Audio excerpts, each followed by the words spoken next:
Bonjour, bienvenue dans mon atelier.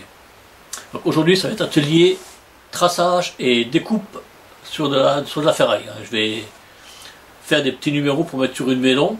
Donc on va tracer les numéros sur un bout de tôle et on va découper tout ça. Alors on va faire ça sur de la tôle de 2 mm d'épaisseur.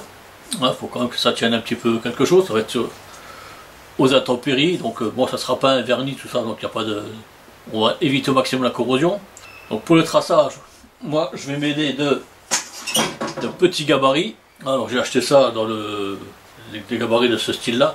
J'ai acheté dans une solderie. Bon, ça coûte 1 € pièce, hein, c'est pas. Mais bon, ça m'évite de faire tout un tas de trucs, un tas de machins, de tracer au compas, à la règle et tout. C'est assez fastidieux et puis je suis pas motivé. Donc ça va très bien. Voilà, donc on va se mettre en route. Je vais vous montrer tout ça.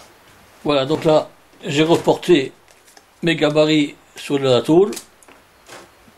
J'ai tout de suite tracé mes trous que je vais percer. Avant de découper les numéros, comme ça me permettra d'avoir quelque chose de propre. Hein. Je pourrais tirer un trait de niveau, reporter mes axes et avoir quelque chose de tout de suite d'équerre. Pour couper cette tôle, donc on va utiliser une scie sauteuse avec une lame ferraille. C'est la tôle de 2 mm, donc ça devrait aller assez bien. Enfin, la mienne nous le dira. Et je vais donc je vais commencer par percer ces 4 trous.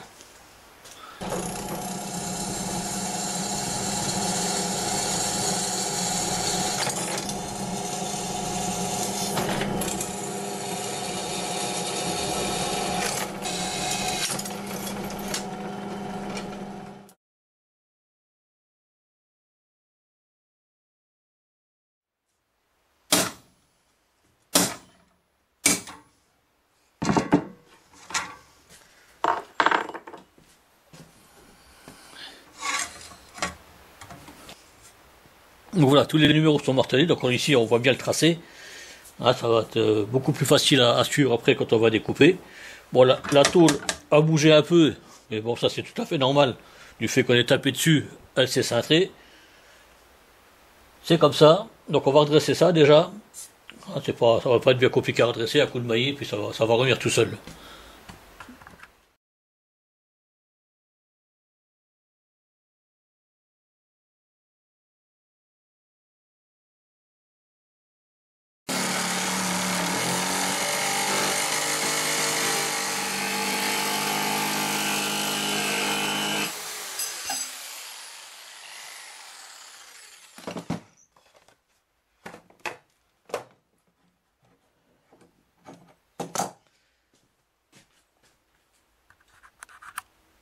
Bon, alors j'ai déjà coupé le 2.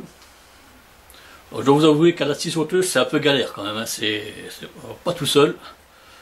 Alors, je sais que dans certains ateliers, quand on regarde sur YouTube, ils ont des CNN, des coupeuses laser, machin et tout. Et là, il n'y a pas de problème. Moi, j'en ai pas. De toute manière, j'ai pas le budget, j'ai pas la place. Donc voilà, on va faire ça comme ça. Après, ben, on voit ici donc que il reste encore à meuler ici le long des poitiers pour pouvoir avoir quelque chose de propre. Hein, donc je vais m'attaquer à ça. Je vais aller couper l'autre chiffre et puis après ben, je vais m'attaquer à faire ça propre. Alors là, c'est ce qui arrive quand on fait le malin et qu'on travaille sans gants. Ouais, on se prend des bouts de ferraille dans la peau. Et c'est bien ancré dedans. Oui. Voilà. Donc je pense que pour aujourd'hui ça ira. Accident de travail, on va arrêter.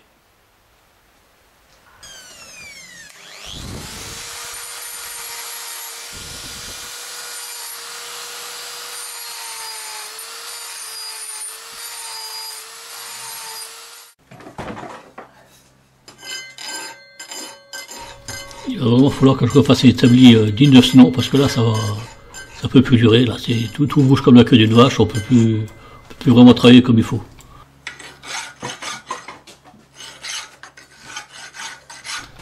Alors c'est vrai qu'habituellement je travaille beaucoup avec des outils électroportatifs, meuleuse droite, meuleuse angle, etc. Mais pour ce genre de de travail. La finition, tout ça, ça se fait avec des outils à main, des limes, des râpes, du papier de verre, etc. pour avoir une finition vraiment pile poil, quoi. Sinon, on a vite fait de mettre un coup de meule et puis après, il faut recommencer tout le travail.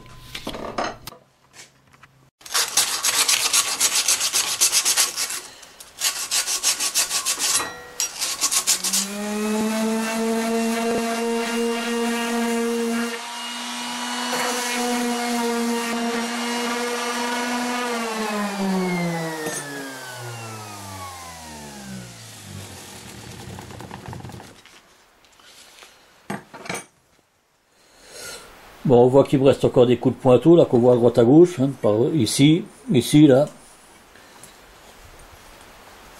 Là, donc on va rectifier tout ça. Hein, bon, ça va aller relativement vite, hein, c'est 2-3 coups de lime à mettre là-dedans, et puis c'est bon. Voilà, donc maintenant mes deux chiffres sont découpés. Hein, donc, bon, je vous avoue que c'était un peu une galère. Hein, j'ai employé une meuleuse angle, une meuleuse droite, des ponceuses, des limes. Bref, pour avoir un truc, pour avoir quelque chose de propre. Donc maintenant que c'est découpé, que c'est meulé, que c'est poncé, ah ben, je vais les mettre en peinture.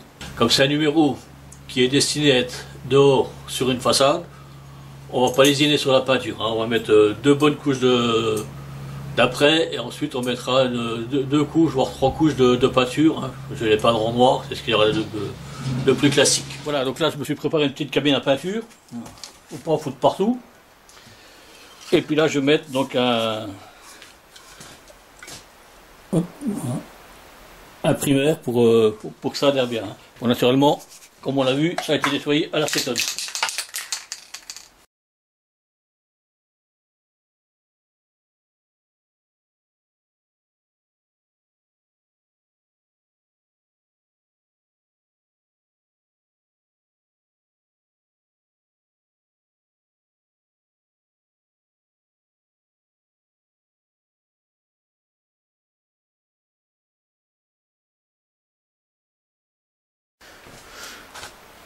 Voilà, donc on va laisser sécher.